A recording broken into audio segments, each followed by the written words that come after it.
एक सवाल हमारे पास आया है किसी पेरेंट का। उन्होंने पूछा है कि how to overcome sensory issues in autistic kids.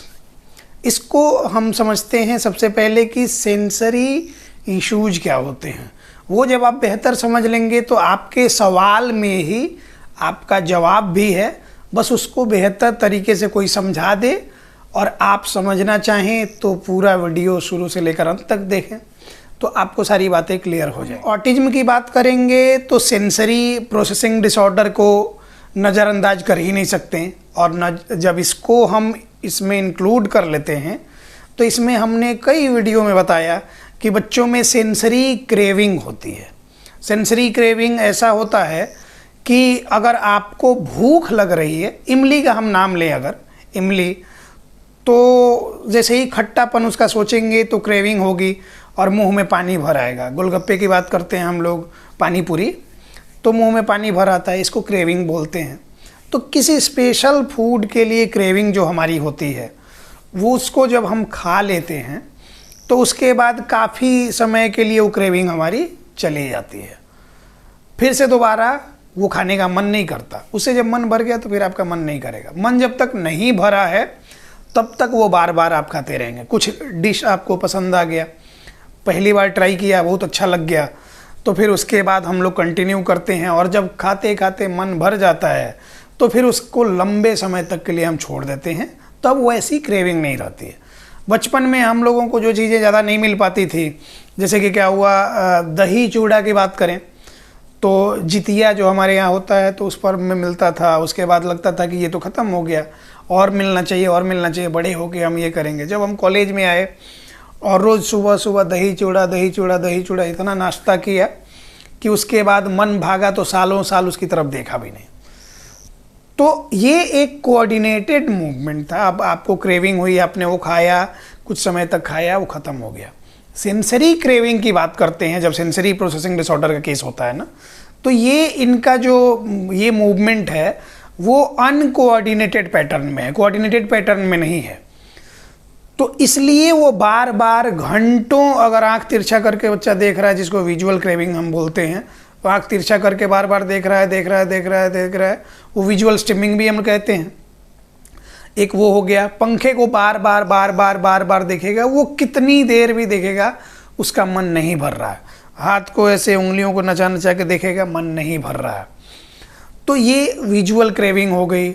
Auditory में होता है कि कई बार बच्चे चीज़ों को बजा बजा के बार बार सुनेंगे।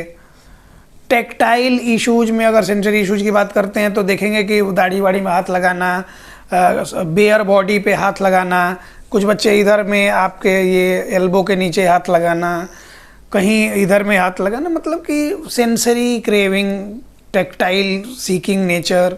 तो ये सेंसरी क्रेविंग में ये सारी चीज़ें आती हैं, मतलब विजुअल हो गया, ऑडिटरी हो गया, टेक्टाइल हो गया, ओरल सीकिंग नेचर हो गया, जो इसको आप माउथिंग बोलते हैं, वो लिकिंग करते हैं बच्चे। ये ओवरऑल तो ये सारी चीज़ें सेंसरी क्रेविंग में आती हैं। अब हमने कहा कि आपको इमली की क्रेविंग हो रही है, खट्टे की क्रेविंग हो रही है, आपको मिल गया तो मन भर गया आपका सारा सिस्टम, ब्रेन का फंक्शन कोऑर्डिनेटेड पैटर्न में काम कर रहा है। इसी की प्रॉब्लम बच्चे में है, जिसको कि सेंसरी इंटीग्रेशन डिफ़िकल्टी या सेंसरी प्रोसेसिंग डिसऑर्डर बोलते हैं। इसलिए जब इस सेंसरी इशू को आप ओवरकम करना चाहें, रिजॉल्व करना चाहें, पूरी तरह से ख़त्म करना चाहेंगे, तो आपको प्रॉपर सेंसरी इनपुट देना होगा। जैसे उसमें खट्टे की क्रेविंग हो रही थी, खट्टा आपने खा लिया, कुछ देर के लिए शांत हो गए। उसी तरह से इसमें वो टेक्टाइल सीकिंग नेचर अगर बच्चे में है, एग्जाम्पल के तौर पे ये कर रहे हैं, तो उसको टेक्टाइल प्रेशर, टेक्टाइल स्टिमुलेशन हम देंगे तो काफ़ी हद तक वो इशू कम होंगे। विजुअल सीकिंग नेचर है तो उसके लिए विजुअल स्टिमुलेशन देंगे, काफ़ी हद तक वो प्रॉब्लम कम होगी। ऑडिटरी सीकिंग नेचर है तो उसको ऑडिटरी स्टिमुलेशन देंगे, बच्चे को काफ़ी हद तक प्रॉब्लम कम होगी। लेकिन कितना देंगे, कितनी बार देंगे, टाइम ड्यूरेशन कितने महीने तक या कितने सप्ताह तक का होगा, स्ट्रक्चर्ड वे में स्टेप बाय स्टेप कैसे बढ़ेंगे, ये जो बेहतर तरीके से जानते हैं, जो इसके बारे में जिन्होंने पढ़ाई करी, उसके बाद प्रैक्टिकली जो वर्क कर रहे हैं, वही बेहतर समझा सकते हैं। इतना तो आप भी जानते हैं। तो इसलिए हम बार बार कहते हैं, रिक्वेस्ट करते हैं कि जो मिशन ऑटिज्म फ्री इंडिया की बात हम करते हैं, तो ये सिर्फ यूट्यूब देख के और आजमा के थेरेपी करने से नहीं होगा। इस बात को आप लोग समझें, जितनी जल्दी हो सके समझें। आप अपने नियरेस्ट कहीं भी कोई न्यूरो डेवलपमेंट थेरेपी सेंटर है वहाँ लेके जाएं, बच्चे का असेसमेंट डायग्नोसिस कराएं, उसके अकॉर्डिंग स्ट्रक्चर्ड प्लान मिलेगा, उसके अकॉर्डिंग काम करें। आप अपना रोल भी देखें कि हमारा रोल कितना इम्पोर्टेंट हो सकता है, वो वहाँ डिस्कस करें डॉक्टर से। वो आपको बताएंगे कि घर पे आप क्या क्या कर सकते हैं। सोसाइटी के लोग, फैमिली मेम्बर्स का भी रोल काफ़ी इम्पोर्टेंट होता है। इन सब के ज्वाइंट वर्क से, ग्रुप वर्क से बच्चे को मेन स्ट्रीम से जोड़ा जा सकता है। कोई भी इसमें लापरवाह निकला तो फिर बच्चा ठीक नहीं हो। हमने कहा कि how to overcome sensory issues की बात हो रही है, तो हमने इसमें बताया कि सेंसरी नीड है तो सेंसरी इनपुट देना पड़ेगा बच्चे को। तो उसके लिए स्टेप बाय स्टेप प्रोसीजर्स होते हैं। तो सबसे पहला तो होता है कि बच्चे का डायग्नोसिस हो, प्रॉपर असेसमेंट हो, सेंसरी प्रोफाइल टेस्ट जब उसका होगा तो कहाँ कहाँ पे प्रॉब्लम्स हैं वहीं वर्क किया जाएगा। तो जब आपको पता होता है कि एग्जैक्ट प्रॉब्लम कहाँ है तो आप उसके हिसाब से मैनेजमेंट करते हैं। नहीं पता होता है तो बस ऐसे ही आजमाते रहते हैं, तो फिर कहीं नहीं पहुंच पाते हैं। तो इसलिए होता है ना कि किसी भी फील्ड में आपको बेहतर करना है तो पहले से सारा प्लानिंग लेके चलना पड़ेगा कि हम कैसे करेंगे तो आगे बढ़ते जाएंगे, कभी भी बैक होकर देखने की ज़रूरत नहीं पड़ेगी। इसीलिए कहते हैं कि बच्चे का प्रॉपर असेसमेंट करवाइए।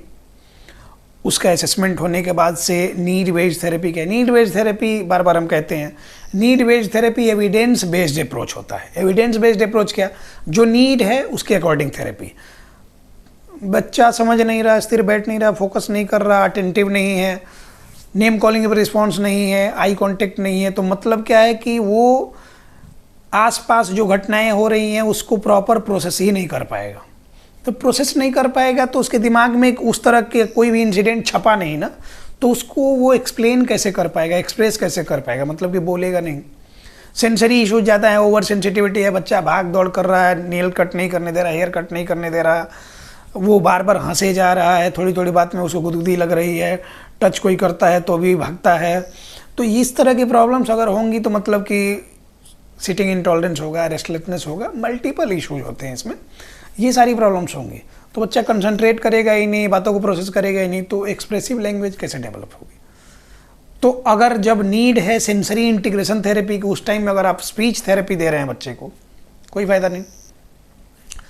अब स्पीच थेरेपी, कई बार क्या होता है कि ये सारी बातें छोड़ के कुछ लोग कहते हैं कि ये थेरेपी बोला है।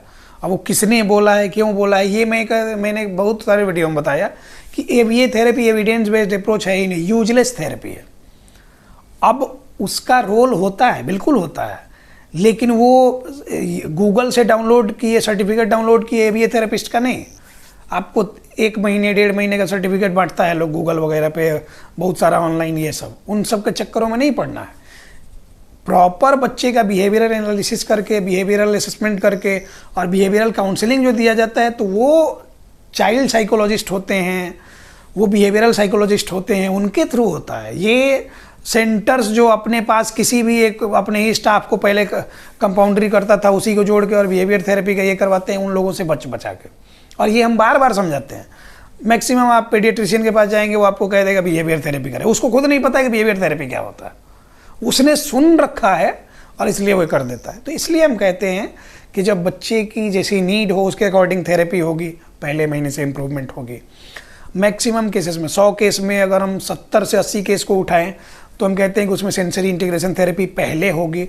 और सिर्फ 3 महीने सेंसरी इंटीग्रेशन थेरेपी आपने अपने बच्चे का कराया, दावे के साथ कह सकते हैं कि जो प्रेजेंट इश्यूज हैं बच्चे के, उसमें 30 to 40% तक प्रॉब्लम्स रिजॉल्व हो जाएंगी इस 3 महीने में। तो अगर आपको लगता है कि आप अपने आसपास कोई थेरेपी सेंटर नहीं है, आप वहाँ नहीं जा सकते हैं, आप हमारे साथ जुड़ना चाहें, तो दुनिया भर के कई कंट्री से लोग जुड़े हैं, भारत के लगभग हर एक राज्य से लोग हमारे साथ जुड़े हैं। आप हमारे साथ ऑनलाइन सेशन में जुड़ सकते हैं। संडे को सेशन होता है, उसमें कंसल्टेशन हो जाएगा, आगे का प्रोसीजर जैसे जुड़ा जाता है। रेगुलर बेसिस पे ऑनलाइन थेरेपी होती है, डेली बेसिस पे 100+ लोगों का सेशंस होता है, उसमें आप भी जुड़ेंगे। पहले महीने से इम्प्रूवमेंट होते जाएगी और आपको भी ट्रेन किया जाएगा। पॉजिटिव पॉइंट ये है, ताकि आपको किसी तरह का कन्फ्यूजन ना रहे कि जो आप कर रहे हैं क्यों कर रहे हैं समझ ही नहीं आ रहा, ऐसा कुछ भी नहीं। तो आपको प्रॉपर ट्रेन किया जाता है, साथ साथ में एजुकेशनल मटेरियल्स आपको प्रोवाइड किया जाता है, वर्कशीट दिया जाता है, आपको वीकली 10-15 दिन काम करने का सारा कुछ प्लान दिया जाता है और स्ट्रक्चर्ड वे में आगे बढ़ते हैं नीड बेस्ड थेरेपी प्लान के अकॉर्डिंग, तो फिर बच्चे में गारंटीड इम्प्रूवमेंट होती है।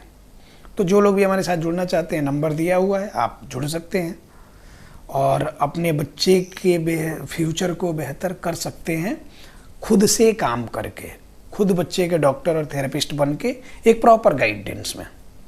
धन्यवाद।